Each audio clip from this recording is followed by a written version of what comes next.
Hi, welcome to this video and welcome to my channel if you're new here, and welcome back if you've been here before. My name's Lindsay, I'm from Lindsay Elliott Coaching, and today I'm going to be talking about overthinking and having a busy mind.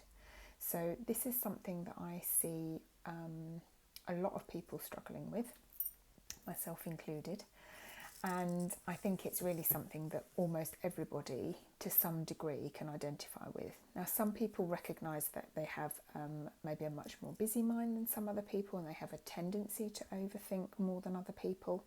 So if that's you, this video is definitely for you. But even if you're someone who just would really like a bit more quietness in your mind, or you just would like the volume of your thinking maybe to quieten down a bit, this video can also be for you. Because I think really we're all in a bit of a sort of pandemic of overthinking, because our society really prizes the intellect, it really prizes thinking about things, it really prizes being analytical, and I think we've kind of lost touch a little bit with that more kind of intuitive, quieter, kind of softer side of our navigation system. So I'm going to talk a little bit about that, but I just really want to begin by saying that I think that this is really something that almost every human being either struggles with all of the time or can struggle with at some point in their lives, is that sensation of knowing that you are chewing over something. So really, like, what is overthinking? To me, it's when there's a topic on the mind that is being chewed over, it's being thought about over and over again, and you can recognise it because it tends to be the same thoughts coming back. So there's very rarely is there any solutions being given. It's more just almost like a kind of like repetitive, what shall I do about this? How should I navigate this? Well, I feel like this about this and I'm really not sure which way to go, or I need to talk to this person about this. There's a lot of just repetitive, same thoughts coming round. And really overthinking is exactly that. It's just a lot of thought about one topic or maybe one or two topics, with a recognition that it's not actually getting you anywhere. So no solutions actually being found, and that actually it's becoming more harmful or detrimental than it is useful in terms of finding a solution. And, you know, there is some kind of logic to a bit of overthinking or to thinking, because often it seems like solutions to our problems can come through our thought. So it kind of makes a bit of logical sense that, well, if I just think about this some more, I'm going to eventually get to the solution. And I really think that that's probably the belief that is underneath.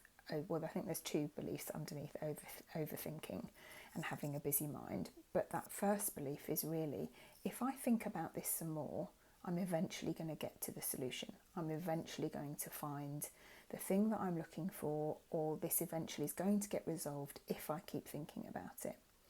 And I'll talk a little bit later about how I'm not sure that that's really actually what happens. And, you know, the other belief that's really going on with overthinking is that we are innocently identifying with our mind.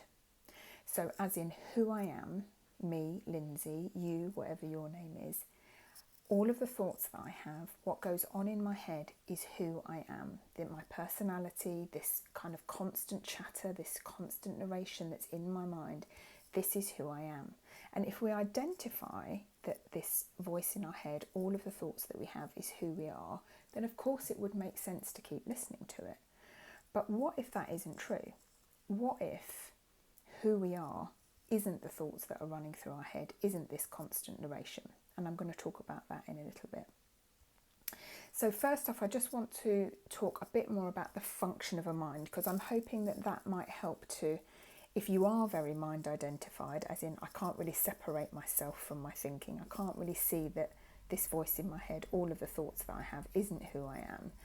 I just want to talk a bit about the function of a mind to hopefully kind of help to kind of separate those two out a little bit. So what we want to think of our mind as is just another organ in the body. It's our brain. It's also obviously something, it's not just totally our brain. I think we're all aware of that, because thought is an energy. Like, we can't grab hold of it. It's something that comes and goes. It moves, it ebbs and flows. We don't really know where it comes from. But it seems to happen sort of somewhere in the brain. And the brain is obviously involved in the process. So when I'm talking about the mind, I'm really talking about, yes, the computer in the head, the brain, but also the experience of thinking. And so how I have found it incredibly helpful to kind of decouple my identity from my thinking is by really understanding that my mind is a function of keeping this body mind alive that is no different than my heart, my lungs, my muscles, my bones. And the function of a mind is to think.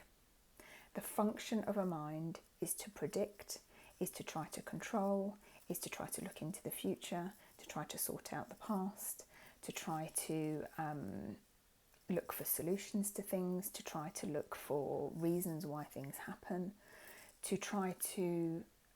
And the mind is always constantly kind of making up as well what it is that it thinks we want. So it's always trying to move towards, I want this, I don't want that. You know, how can we move towards pleasure? How can we avoid pain? How can we move towards, not being rejected? How can we move away from being rejected and move towards acceptance? How can we move towards confidence and away from low self-esteem? So the mind is constantly talking all of the time about various different topics. It talks about relationships, it talks about money, it does comparing and contrasting, it does trying to predict the future, trying to remember the past differently. So all of the time the mind, as another function of this body-mind system that we all live in, is constantly talking, and it talks to us through our thoughts and our feelings. And it's no different to our heart beating or our lungs breathing or our blood circulating. And so when we can kind of see the mind as that, because what a lot of people who I work with one-to-one, my clients, will say things like, well, how do I stop my mind from being so busy? Or how do I stop listening to my mind? I don't know, like it seems really important that I listen to it. And for me, what really helped me to not listen so much to my overthinking and my busy mind was when I knew that like my heart's just going to keep beating, and I don't really pay that much attention to that. I might do if it beats a bit fast, on occasion, or if I'm a little bit out of breath for some reason, I might think about my heart beating. I don't think about my breathing. I don't think about my blood circulating. So why do I need to think about my mind, which its function is just to keep talking? So because its function is to keep talking, it's not going to shut up. And we wouldn't want it to shut up because it's also creating our reality. It also helps us to communicate, to, speech, language, all of that. It's all so incredibly important what it does, but it isn't who we are. And so we don't need to pay half as much attention to it as we believe we do. And this is really the problem with overthinking, is that when the mind is chattering, when it's really got a topic that it's chewing over, or when it's got a problem that needs to be solved, it can really look like our awareness, our attention, which is who we really are, that space of awareness, must be focused on this overthinking, this narration, this chewing over of the problem. And that's what I point out to my clients, that's what we work through, is really trying to see, okay, so this mind may not stop talking, okay? It's definitely not going to stop talking 100%. It can quieten down. But what if it can just do its thing? What if it can just be there in its overthinking mode, in its busyness, and I can just be the awareness that is looking at that, or the witness to it, or the presence to it, the container for it, whichever word we want to use. And I don't have to get so involved in it, like I don't have to get involved in my heartbeat, or my lungs breathing, or my blood circulating, or my food digesting. That's all just happening within this body-mind system. And what if thinking is also just happening within this body-mind system? So I know, because it feels like it's us, and we've been probably taught and conditioned that our thoughts are who we are, our feelings are who we are, that it can take a bit of time for that kind of pulling apart of the identity from the thinking and the mind as who I am to, okay, so maybe there's another space here within this body-mind system, that is the awareness or the presence or whatever word. It's hard to find a word that's really comfortable for that. But if we can start to see that, then I think naturally, certainly in my experience, when the mind can be chattering over here, but when we're not constantly turning our attention to it and thinking that it's really important, I've got this problem to solve about money, the mind's chewing it over, thinking about the pitfalls, thinking about the solutions, thinking about the future, what's going to happen, how am I going to afford, all of the chewing over. And we know we've got this thing with money that we need to solve. Well, what if we know that we don't actually just have to pay attention to that? We can just turn our attention away and it can still chatter on. But the less attention that we give it, eventually the overthinking does just calm down and quieten, and it slows down a bit. So the more that we can catch, I'm in overthinking mode, I'm in busy mind mode, but what if, because it isn't who I am, and the solutions aren't necessarily going to be found there, I don't have to give all my attention to this. I can just be present with what's here. I can be present with what I'm doing. I can be getting on with the next thing, and this can be happening much like the heart's beating, the lungs are breathing, the blood's circulating. So really that, for me, is the first piece of understanding that's really important in terms of getting over overthinking and having a busy mind. So just to summarise, is that it isn't who you are, and it hasn't got any, particularly when it's something that you've heard thousands and thousands of times before, there is no new information in there that you need to pay attention to. And so when we know these two things deeply, this chattering, busy, constantly talking mind is not who I am, and that I don't have to pay attention to it, because if there's something I do need to pay attention to in there, my intuition, my wisdom, my inner self, it's going to alert me to that. I don't have to keep paying attention to this busy mind. Those two things are incredibly helpful in turning down the dial on the volume of the overthinking and our capacity not to get so caught up in it. So that's the first little piece. I want to talk through a couple of metaphors to just briefly to help illustrate this, because I think really the reason that we continue to pay so much attention to our mind and the overthinking, particularly if there's a problem that we need to sort out or a challenge in our lives, really the reason that we continue to pay attention to it is because we think that it's going to be helpful. Well, there's no other reason. We wouldn't do it otherwise. We think that the solution to the issue that we are facing is just to keep thinking about it, and then it eventually, somehow, our thinking is going to suddenly come up with the solution. But what if that isn't true? So I want you to imagine that if you're doing the vacuuming, okay, and you've got your handheld vacuum and it's got a bag in it, and if you're vacuuming away, and when we've got a problem or when we've got a lot of overthinking or a busy mind about something, we tend to go in and think about it some more, which is just like doing more vacuuming, maybe vacuuming more regularly. And the Hoover bag or the vacuum bag is getting fuller and fuller and fuller. And we all know that when our vacuum bag is full, the Hoover does not do its job as well. It does not pick up as well. It just simply doesn't function as well.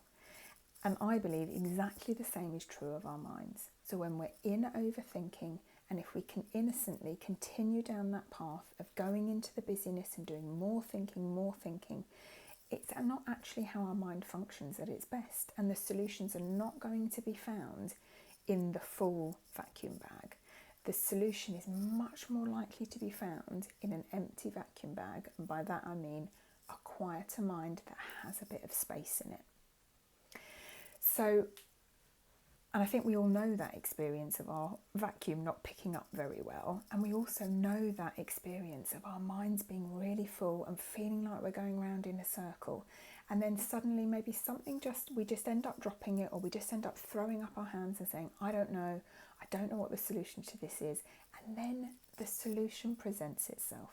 There's just that situation where something occurs to us. That kind of navigation system that is quieter, we might call it intuition, wisdom, presence, awareness, whatever it is, but there is something that is more of our true nature than our busy chattering mind, where all of the solutions absolutely are going to come to us when they are ready to come, when they are ready to be presented to us. And it might feel that it may come through our thinking, but it's much more likely to be able to be to come through our thinking if our vacuum bag is not completely full and overloaded. That if there's a bit more space in our mind, I often say to clients, put it on the back burner, stick it on the back burner of your mind. You don't need to think about this anymore, and go off and live your life, and something will occur to you, and it always does. So when we've got that trust that there is another navigation system, another capacity within us for every single problem to be solved, for every challenge to be met, or even just to be accepted, even if it's not going to change, it just is able to be accepted and lived with. Again, it means that when we know that deeply, that we've got this other navigation system within us that we can 100% rely on, overthinking just doesn't even look like a sensible thing to do. Paying attention to the busy mind doesn't even seem like something that we want to do. So if you do struggle with overthinking and having a busy mind, looking at that other part of your experience, which is just that sense of knowing that you may have, as in, sometimes you just know the person that you want to spend your life with, or you know whether or not you want to have children, or you know whether you want to rent a flat or buy a house when you walk into it. There's something else deeper, much more reliable than the mind, which its function is just to try to, predict life, which is unpredictable. If you can if you can find that navigation system, get much more of a better sense of it within yourself, it's honestly easier to turn away from the busyness of the mind. So just to summarise, because I know this has turned into quite a long video, how to get over overthinking in a busy mind is to really start to know that our identity, who we are, is not our thinking. What if that's true? What if the voice in my head, all of the thoughts and feelings that I have, is not who I am? What if the mind is just going to keep chattering, like the heart's going to keep beating, the lungs are going to keep breathing, the function of a mind is to think, so it's okay that it thinks, it's okay that it overthinks, it's okay that it's busy. But we can just be the awareness to that busyness, and eventually it will quieten down. And then thirdly, what if there's another navigation system within us that has nothing to do with our thought? It might come through our thought, but there is this that will and can provide any solution to any challenge that we're looking for. And there is a settled place that we can just navigate our life from moment to moment, listening to that intuition, listening to those nudges, listening to that settled sense, and the mind can be chattering. What if that's really what we need to pay attention to, rather than the busyness of the mind? So I hope this has been helpful. If you've got any questions about any of this, please do leave me them in the comments below, because I love to hear from people. And if this has been helpful, please do consider liking and subscribing to the channel, and also sharing this with someone. If you've got an overthinker in your lives and you think this could be helpful, then please do share it with them. And do remember the Hoover metaphor, because I find that super helpful when I'm caught in busy thinking. Vacuum for those of you in America. That sometimes my mind will prompt me, well, maybe your vacuum bag's just a bit full. We can just set this down. Okay, thanks so much for watching and being here. Bye.